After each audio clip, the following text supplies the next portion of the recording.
Hi, we will cover the second portion of the educational philosophy today. It's called essentialism. Remember, the four pillars of educational psychology is perennialism, essentialism, progressivism, and reconstructivism.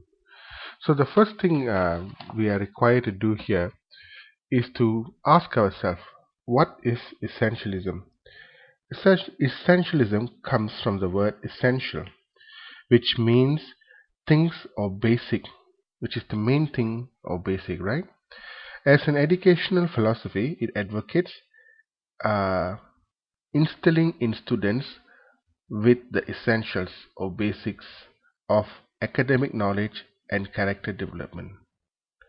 So this is the key part of essentialism.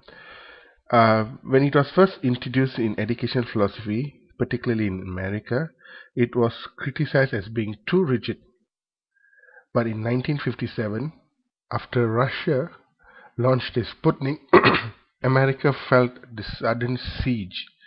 They felt panic, and they felt that they were fundamentally lacking uh, the fundamentals.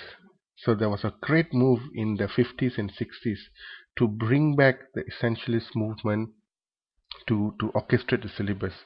According to the essentialists, the elementary schools should be geared towards the 3R. The secondary curriculum should be geared in the five academic subjects, mainly language, maths, science, history, and particularly a foreign language. I mean, as I said, this is particularly from the American perspective because they felt they were under attack. That due to the launch of Sputnik and the global geopolitical climate at that moment, they felt the siege, and they wanted to have an education philosophy that will liberate them. And that time, the prevailing philosophical thought was to go back to the basics. If people were good at the five fundamental areas, then they would able to bring about change. Like perennialists, essentialists is subject-centered.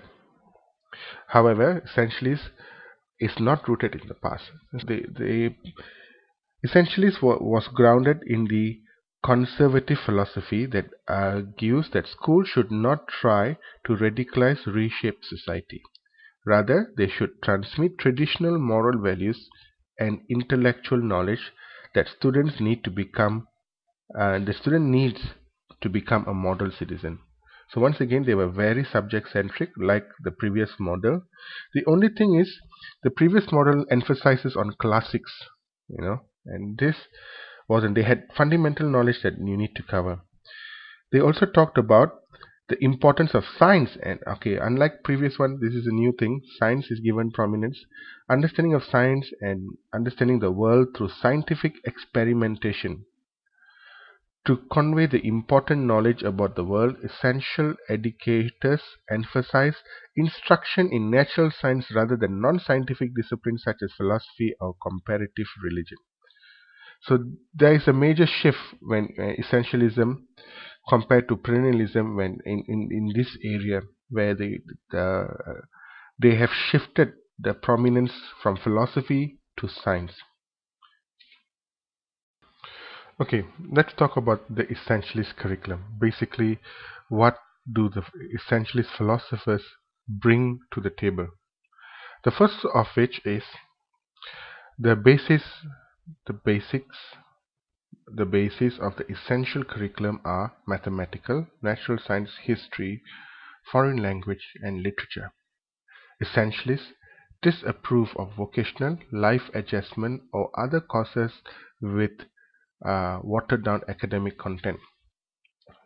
See, the biggest argument here is they believe that certain courses is considered watered down. For example, if I take an argument, what is the difference between computer science and IT?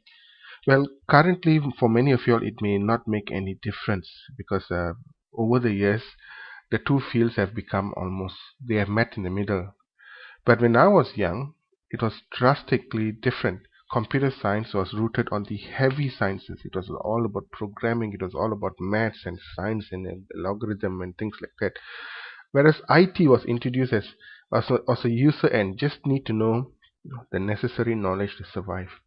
See, for an essentialist, uh, IT would have been a very bad word because it was not emphasizing the fundamentals. It was what they were focusing on, what is usable, and to them usable is only on the surface, and it may not be good enough as a academic exercise.